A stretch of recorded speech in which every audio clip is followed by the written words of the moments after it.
What is up, everybody? It's Adon with Adon Tech. Welcome to an unscripted video where I talk about my feelings on certain things.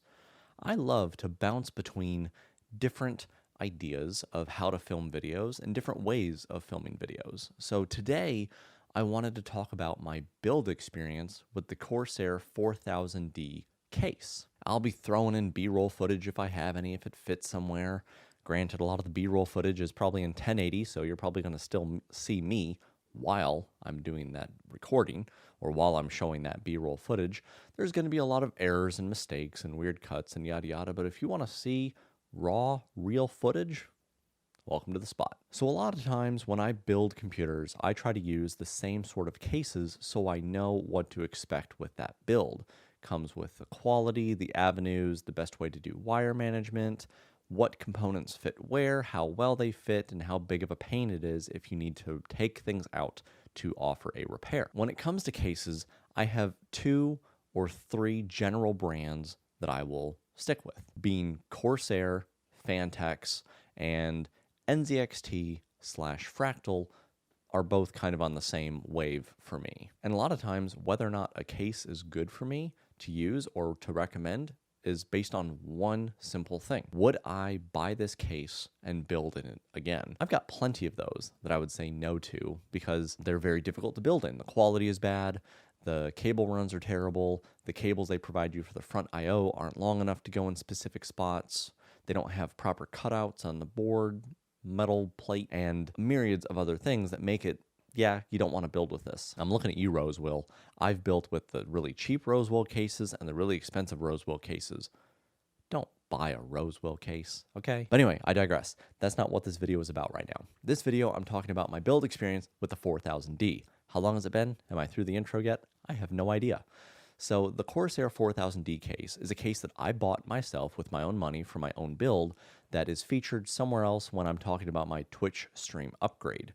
If you want to catch me and ask me questions live on Twitch, I'm over at twitch.tv/uptiltgaming on Mondays, Fridays, and Saturdays.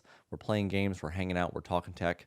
Come on over, it's going to be a good time. So I had needs that my current Fractal case was unable to fulfill. And that needs was going to be I needed a larger case because I had a larger board and I needed to also add a graphics card to that particular case and that configuration for my Twitch stream setup. And I picked the Corsair 4000D for a few reasons.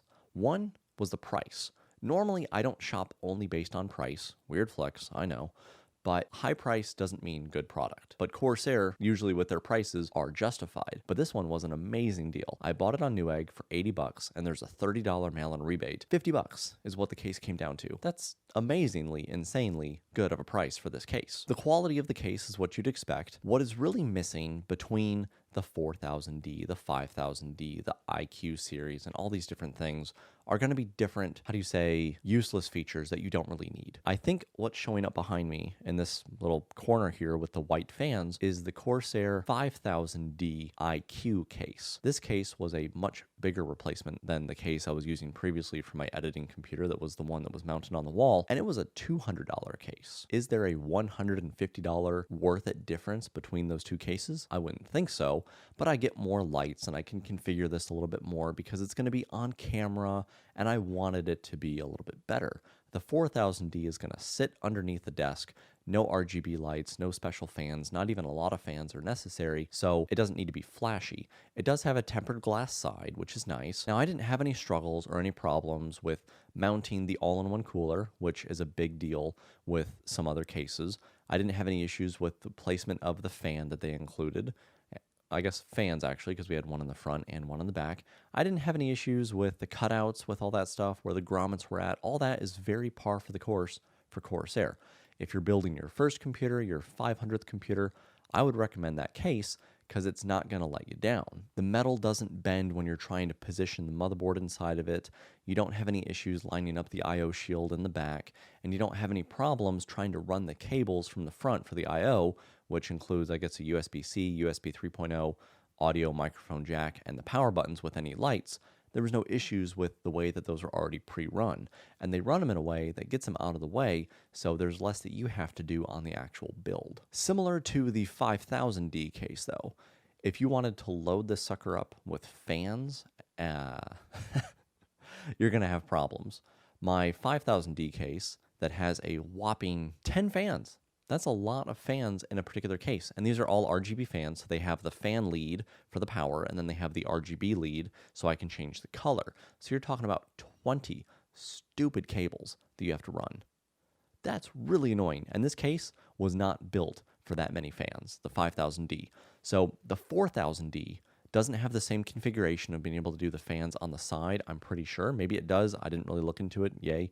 There will be text somewhere if I'm wrong. And adding that many fans isn't really that good. If you needed to add that many fans to a case, I would probably recommend that Lian Li case that everybody tends to use now. It's a little bit bigger and boxier, and you can add the fans on the bottom, the fans on the side, and the fans on the top. There's no fans on the front. That's probably the case that might be a little bit better because it is bigger and thicker. So all in all, to make it as simple as possible, the case is fantastic.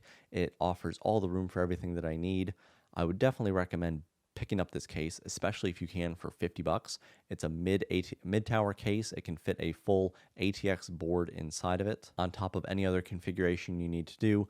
They also offer some fancy things where you can get a riser cable and mount the graphics card in the front of the case. That's a neat little cosmetic aesthetic thing, but really at the end of the day, it doesn't benefit you to add that additional level of configuration to your build, because I've had bad experience with riser cables. So that's another problem that you can think of, which I'm doing a build guide of, hey, common things to look out for when building a computer. Stay tuned for that. But one of them is definitely going to be, if you're getting random blue screens, keep it simple and check and see if you're using a riser cable, because those can cause blue screens. So that is all I have for this video. I'm hitting the microphone again because I'm not used to filming with a microphone this close to me. If you liked it, you know what to do. If you didn't like it, let me know why. What's something that you would like to see that you would enjoy? Are there certain products you want me to review? But I do have the rule, by the way, of I don't buy products to review them. I only review the products that I actively own, keep, and use and plan to use, unless I had one for a customer and I could get away with making a video on that product. But otherwise, this other stuff, like this case, I use it. I own it. If I had to do another build, or if I had to recommend a build for somebody using a certain case, the Corsair 4000D 100% gets a recommendation from me. So thank you again so much for watching. Remember, if you've got tech questions that you want to ask me